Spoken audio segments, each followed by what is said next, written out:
Salam belajar progresif. Ya, topik kita kali ini adalah tentang pertidaksamaan irasional.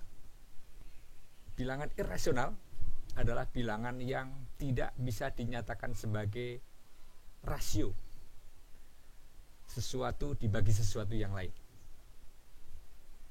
Irrational number mean a real number has no ratio. Sebuah bilangan real yang tidak punya rasio, begitu ya. Oleh karena itu, bagaimana pertidaksamaan irasional itu diselesaikan? Lihatlah prinsip-prinsip dasar dan contoh-contoh berikut ini. Selamat menyaksikan. Ya, untuk menyelesaikan masalah-masalah pertidaksamaan irasional, perlu diperhatikan dua prinsip mendasar. Kita sebut saja yang pertama prinsip keberartian atau syarat keberartian. Syarat keberartian. Istilah lain sering disebut juga syarat domain. Jadi bentuk akar, misalnya nilai akar dari X itu harus dipenuhi bahwa X-nya bernilai lebih besar atau sama dengan 0. Itu istilah lainnya non-negatif. Yang lain misalnya bentuknya fungsi juga sama. Akar dari fungsi f(x), maka ini juga harus dipenuhi bahwa nilai f(x)-nya lebih besar atau sama dengan 0, bernilai non-negatif. Sehingga kalau ada contoh-contoh masalah yang terkait dengan syarat dasar ini, nanti otomatis bisa langsung dikenali jawabannya. Yang kedua juga harus dipenuhi yang disebut dengan sifat bilangan real. Bilangan real, terutama bilangan real non-negatif ya. Non-negatif. Yang berbunyi untuk semua atau untuk setiap A, B non-negatif, A dan B-nya bilangan real, maka untuk setiap A, B non-negatif, jika A lebih besar dari B, maka bentuk kuadratnya A kuadrat juga lebih besar dari B kuadrat.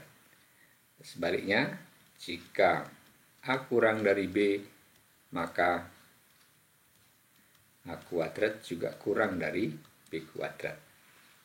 Nah, dengan dua prinsip dasar inilah, maka seluruh persoalan pertidaksamaan irasional itu dipecahkan.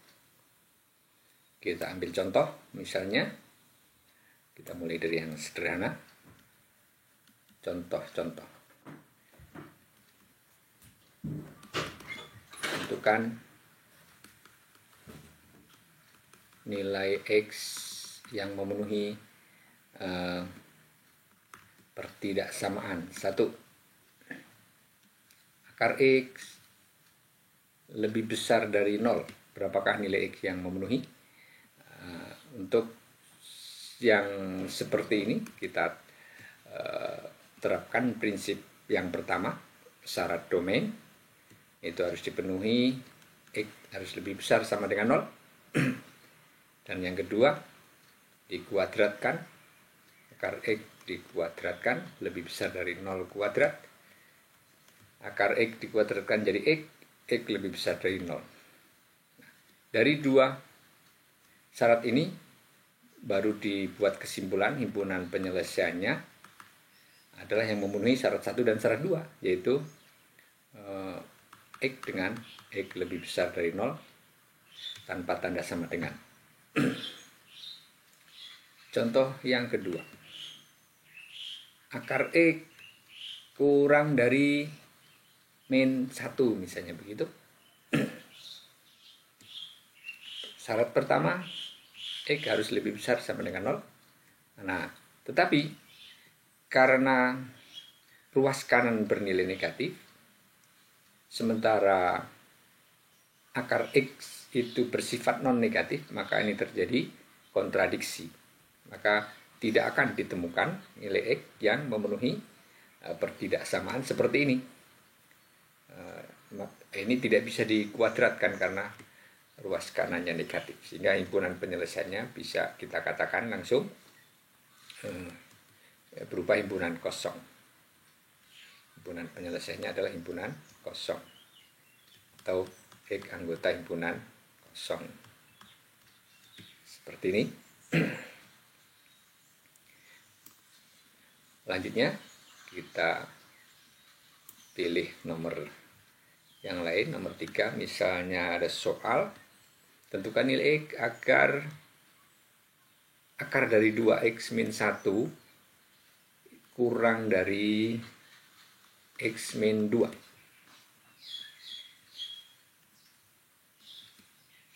Syarat yang pertama, jangan lupa syarat keberartian, 2X min 1 harus lebih besar sama dengan 0, 2X lebih besar sama dengan 1, X lebih besar sama dengan setengah. Syarat yang kedua, ini termasuk dalam syarat yang pertama, bersifat non-negatif, berarti ruas kanan juga harus bernilai non-negatif ya. Ini di luar bentuk standar, ini ada sedikit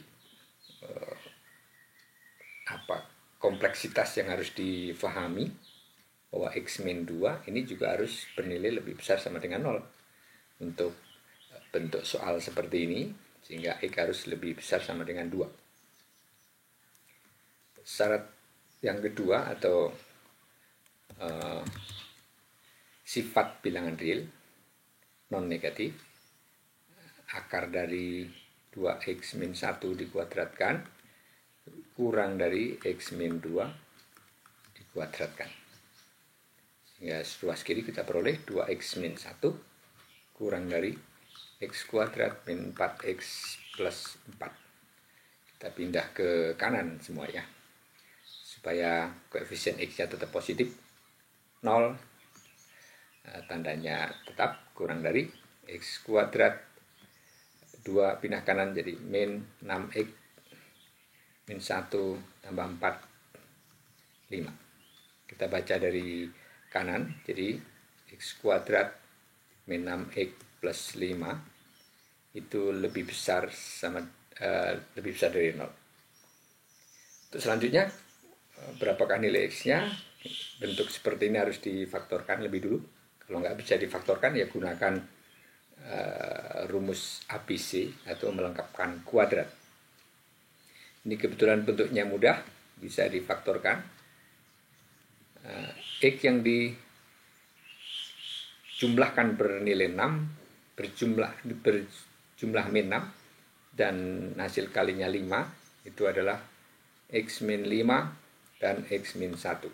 Dijumlahkan min 6 dikalikan 5. X min 5 sama dengan 0, X sama dengan 5.